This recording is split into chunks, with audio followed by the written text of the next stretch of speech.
Is it the right timing for you to snag a second location or maybe to expand? We'll answer that and a ton more all on today's show. Let's do it. Salon owners are some of the most amazing people on planet Earth. The only problem is sometimes their hearts are so big and they give so much of themselves to their staff and guests that it creates unintended consequences. Our goal is to change the industry by elevating the way the rest of the world sees salons, spas, and barbershops and give it the credibility that it truly deserves. This is the Salon Owner Evo Revo Show. Today's podcast is brought to you by Salon Scale, allowing you to charge by what you know, not by what you feel. What's going on, everybody? Welcome to today's show. I am your host, Jason Everett, and with me is my business partner and partner in crime, Mr. Doug Campbell. Doug, maybe we need to get into crime. I hadn't really thought about that. I hear it's very lucrative for a short period of time. For a short period of time, obviously against the morals too. So let's not do that. But what I will say is there are some really incredible things going on out there that we just inside the Academy, Doug was sharing with me this morning before we kick live that, we've got a lot of people inside our High Performance Salon Academy that are adding locations.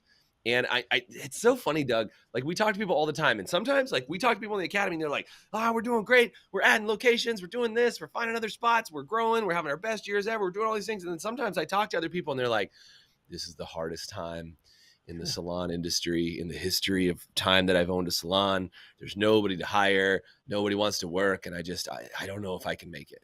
And I just want you to know, if you're listening to today's show or you're watching today's show and you're in the second category and you're saying it sucks, it hurts, I'm getting close to being done, I feel you. And all I will say is whether it's us or somebody else, get some help, get some support. Clearly, whatever you've been doing is not working. It needs a change. So I'm just saying, do something, change up your plan, change up your system and get some support because today's show is going to be, I think, really encouraging when we talk about it. And people are going to be excited about, what the growth is. But I'm going to just say that juxtaposition, that one person doing incredibly well and one person really struggling is where the opportunity lies. That's it. So let's talk about that. Doug, what are you seeing out there, man? Well, I mean, I think one of the things what you're saying is like, but both those realities exist, and it's according to what you choose to see. You got to condition yourself because if you want to see that the world's ending and it's all negative, it's plenty of evidence out there that you could see. If you want to see there's a ton of opportunities for expansion and growth, that's out there for you to see. It's one thing that I always explain to people on that one. It's like when you got that new car, all of a sudden you see that car everywhere. And it's like, oh my God, you're right. I see it everywhere.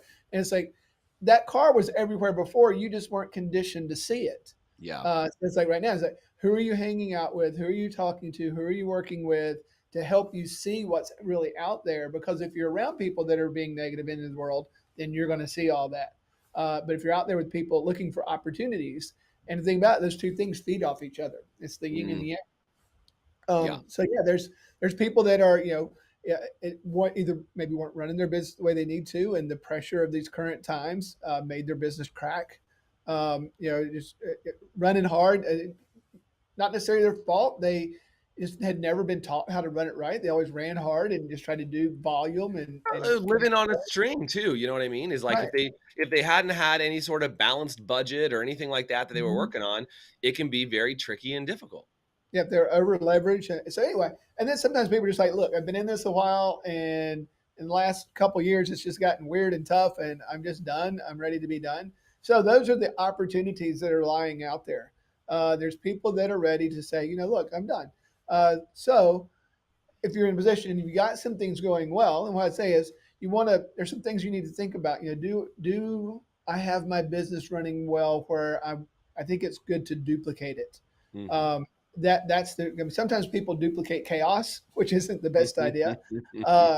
But it's like, have I gotten things running? Have I got some clarity? Am I working with the right people where I really got clear on what systems I need in place to make this thing run and be an amazing place for people to work at? Then you're the one that's got the opportunity to solve that other person's problem because now I want out, and you're like, I'm ready to duplicate what's working. And so the two of you come together. Right. Let's make it a win-win.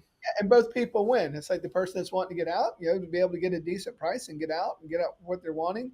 And then the one that's wanting to grow and expand can come in and take over.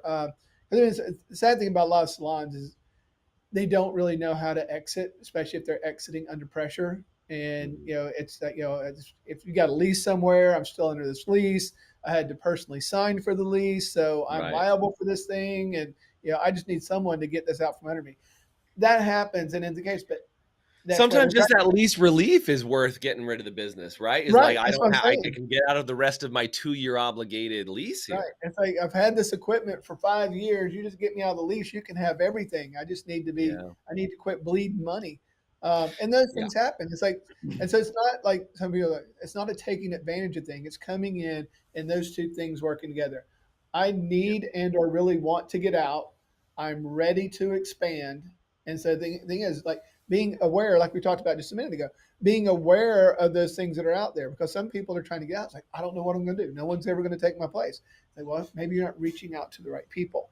Right. And then people that are in that growth mode that have figured some things out and are learning to see the opportunities that are out there, Yeah. then they also will see like, oh, this just popped up. Because funny, a lot of people in the academy right now in our group will say and pay attention. I mean, they've got people looking.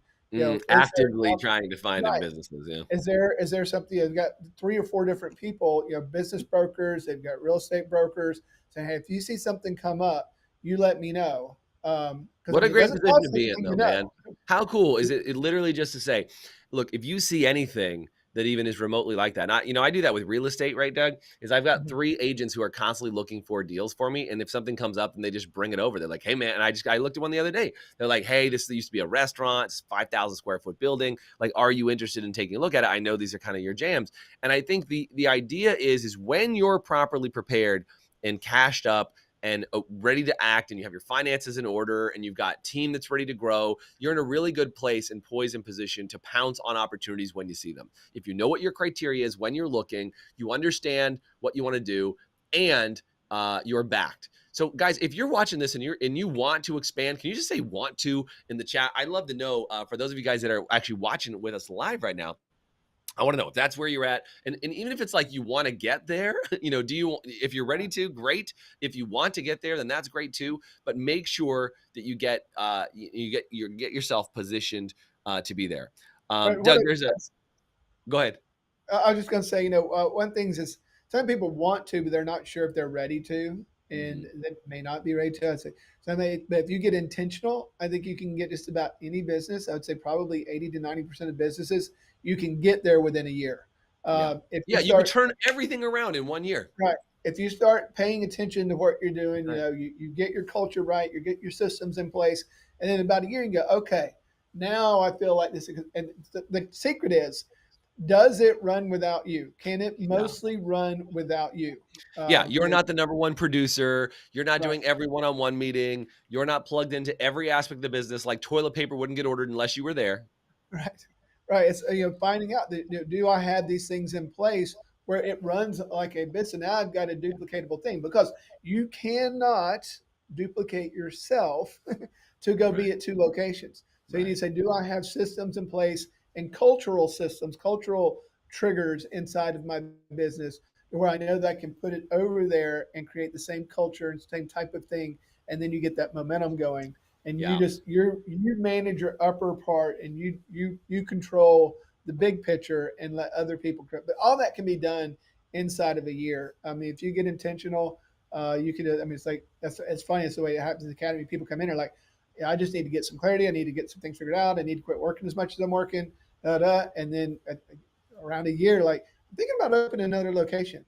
Yeah. Um, So good. or expanding. I mean, sometimes the expansion is the key, and that's something you got to look at too. Yeah, maybe there's a Uh, spot right next to you that you can, that the lease is up and you need to knock over a wall, like get it done that way. There's lots of ways to do it. or there's a piece of real estate that's popped up. You said, okay, Yeah. look, I can put some money down on that and then be Mhm. able to get it. And it's going to take me to get the land, get it built out, probably a year and a half, maybe 2 years for the whole process. So if I Yeah. start really working on my business right now, and by the time that happens, I would be able to pull the trigger and get there. That's Yeah. those are just. I like owning real estate, but that's not always the fastest move. Sometimes you can just Yeah. find one Sometimes it's that's lease ready. takeovers. Yeah. Right, right. Yeah, and by the way, I think these are all really, really important things, and hopefully getting lots of value out of even just this discussion is like looking for that mindset of what does it really take in order for you to get yourself in a position that you're ready to buy, either to lease another location, buy another building. I mean, Doug, I've listened to your story as you've talked about. We're in one building and then moved to another building and then consolidated and moved into other spots. Like you're constantly in this position of movement, and I think it really boils down to something that's important for a lot of salon owners to think of this way: is do you own a job or do you own a business? Mm-hmm. And I know that's said a lot, but I really want you guys to hear it today as you're listening or as you're watching or as you're playing along with us. And if you want to own a job, I don't think there's anything wrong with that. Just understand that that's the reason why you can't grow. Is it when you own a job and you have like people are like, but I love working with my guests behind the chair. I would never leave that to save my life. But you're doing it at the detriment of your growth of the company. And if you're like, hey, I'm happy with how much growth I've had and where I'm at, then cool. But when people inside the academy, we have one question like, are you high energy and ambitious? If you're high energy and ambitious, you're going to like it here. If you just want a couple of tips, you're not going to like it so much, right? If you're like looking for a couple tips. So if you're high energy and ambitious and you're like, look, I want to know what else I'm capable of. I want to know what I'm possible. And I love Doug. I've seen some of the people inside our academy that like, we're like, hey, I don't really want more than one location. Like, I got, 7, 10 staff. Like I'm cool. That's kind of what my jam is. And then I've seen some of those gals and guys that are in there, but a couple gals recently that are now opening a second location. Like I love it because they're around other people that are opening second and third and fourth locations. They're like, maybe I am capable of that. Maybe I am worthy of having a really incredible business. And they're starting to treat their business like a business instead of like a full-time job. Yeah, I mean, I think that's the thing is that I think what stops a lot of people, they get in their head about a second business means, oh my God, I'm gonna have to do twice as much work as what I'm doing I've, right now. I've had that thought before. I can't run two. There's no way. I'm good. This I'm one's good with killing me. one. Right. So that's the idea is like learning how to, and the key word there was learning how to turn it into to run like a business. It's okay if you want to still be behind the chair and stuff because you want to. There's a By choice. big difference behind wanting to and needing to. Yeah. So and you just got to get real clear. Am I doing it just because I want to, or do I need to do it for the business to survive? So Right. learning how to pull yourself out and run it like a business. Because if you want full value of your business, you can't be a huge part of your business. No, because when You you leave with the biggest part of the business possible. right. You have a $2 million Yeah. business and you're a huge part of the business.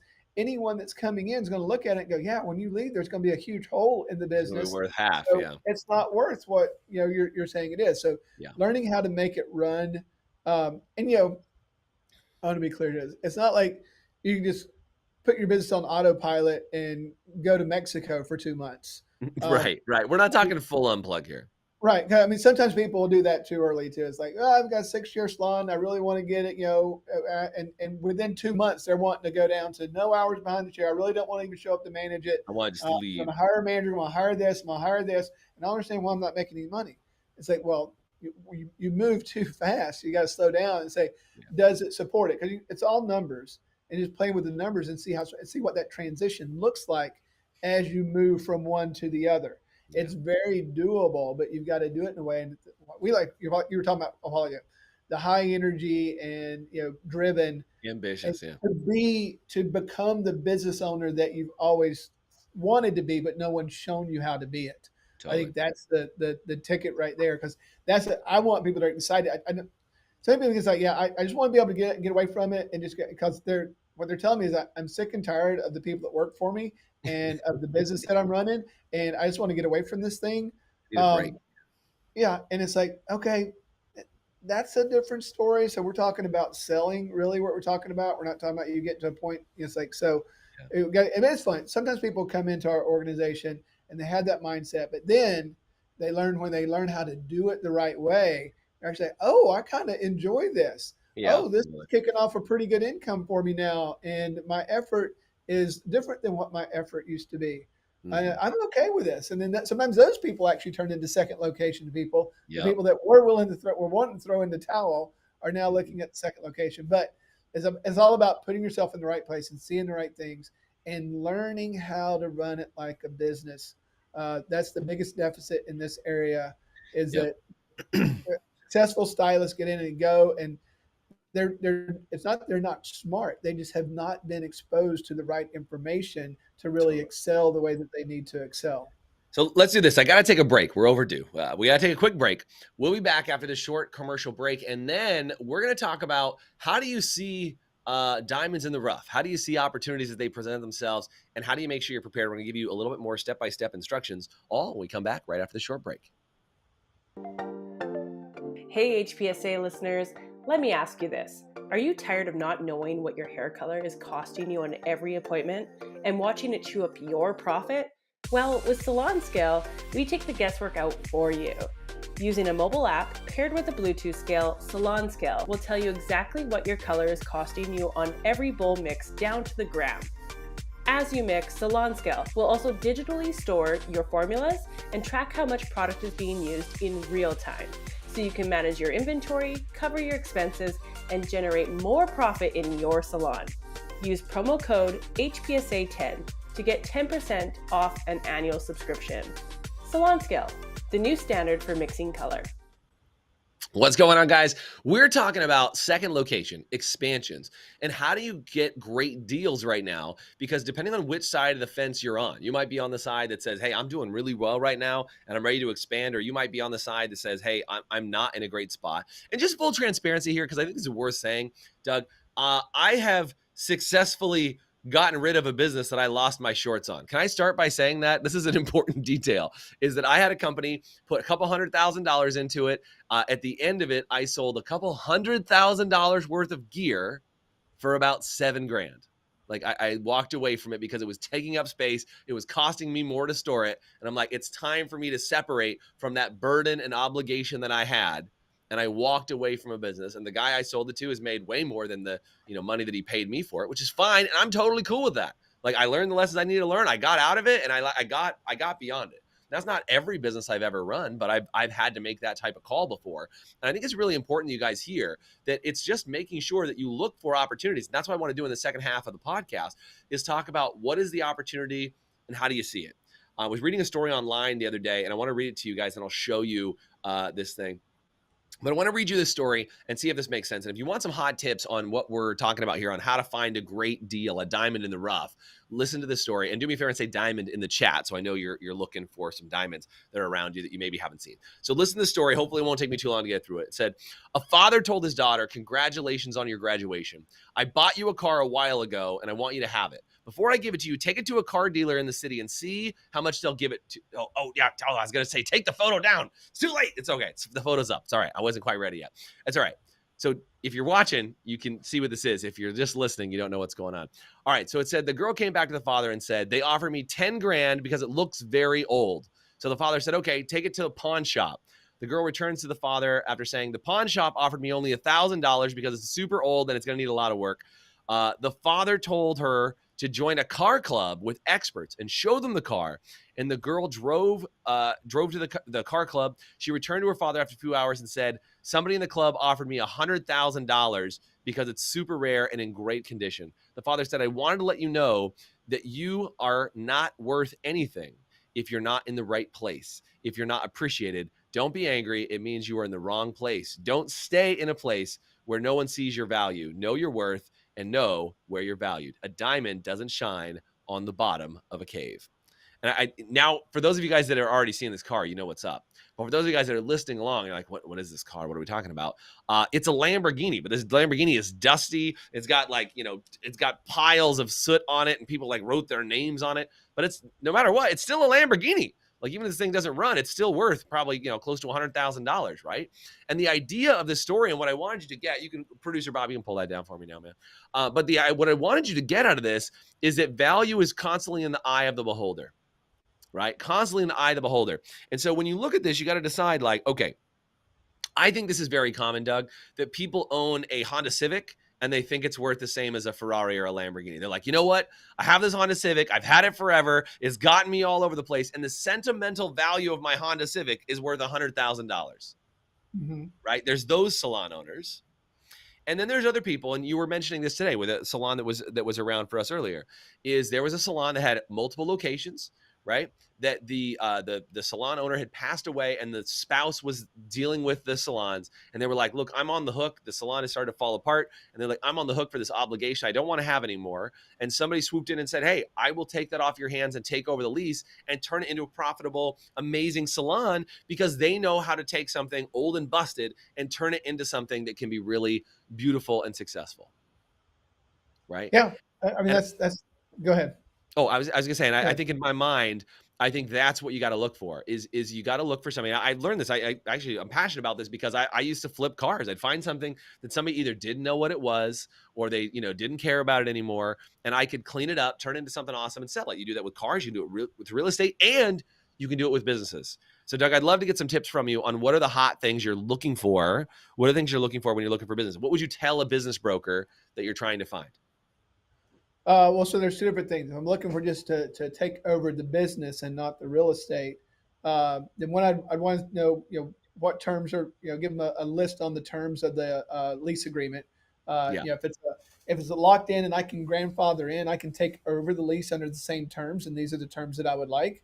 But if it's one that's coming up, what terms are, where do you think the new negotiating price is going to what be? it could it be? Mm-hmm. Right, right. So you got that part that's unknown, and then it's like, yeah, hey, if it's got good equipment that I'm not having to replace, that I'm not having to come in, I'm not having to do a bunch of Good infrastructure enough. work, I'm not having to put plumbing in, I'm not having to put electrical in, because it's what I mean. So there's some salons you look at, and it's like there again. So people live in things and they still see it the way that they bought it. It's like all new Right. stuff, but they've had the stuff for 10 Yeah, I, years. I paid $30,000 for all that stuff in there, and they're like, "Yeah, but it's 10 years old now." Right, and so it's not Yeah, worth that much. But if it's newer equipment, it's good and it's functional. And like I said, if all the infrastructure's there, the electrical's right, it's not multiple stations aren't sharing the same breaker, so you're not going to so that you got your infrastructure right, you got the plumbing right, you got enough shampoo bowls. Because the thing is, how quickly can I get up and going? I think that's a big question because that's going to base what I'd be willing to pay for it. If it's something that's pretty much turnkey and I don't have to do a lot for, then I'm going to be willing to pay a little bit more for that than something I'm going to have to get some and time. hold and maintain for a period of time Yeah. until I get it right. Because I'm having to put more investment in, I'm Mhm. having to maintain the expenses for an extra period of time. So that's going to lower the amount of money that I'm going to pay there. And Yeah. the other thing that I'll say in business is all things are negotiable. So there again, Definitely. if you're looking to come in, say that someone's in a strip mall and they tried to run it, whatever, but maybe they shut down or on the verge of shutting down. First move, in my opinion, would be to go and talk to the landlord and negotiate you a lease because they're getting worried that they're fixing to have a derelict lease on their hands Right. and they don't want to deal with that. So you'd be in the position that I can come in and do this. I'm gonna have to remodel. Can you give me 3 months grace? And then I'd be willing to do this and be willing to sign this lease. And sign a Uh, longer lease. Yeah. Right. So then they go, okay, yeah. So we got one that we're thinking is fixing to go belly up on us. Rather get someone in with a brand new 5 year lease. And yeah, we could give you a little bit of grace period to get it up and going. That's better than it sitting vacant for 5 or 6 months waiting for a new person to come in that then Or would longer. want some time to remodel it.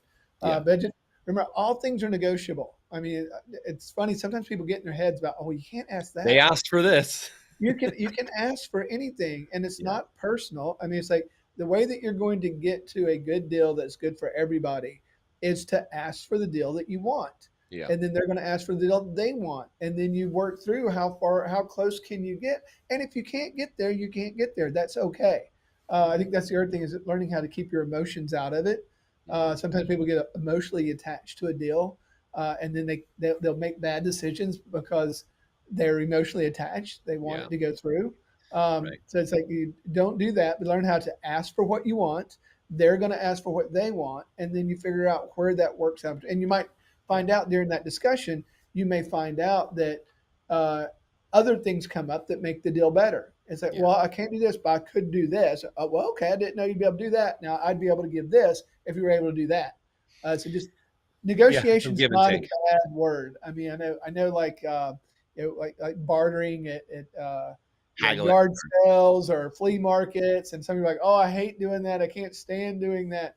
And that's a different thing. I'm just saying. Yeah, And arguing over a nickel for a pillow is a different conversation than right. asking for a month of rent or something Right, like that. because I mean, it's like you're trying to make a business deal. You're trying to get both Correct. people to get. I want to get the most I want. I want you to get the most you want.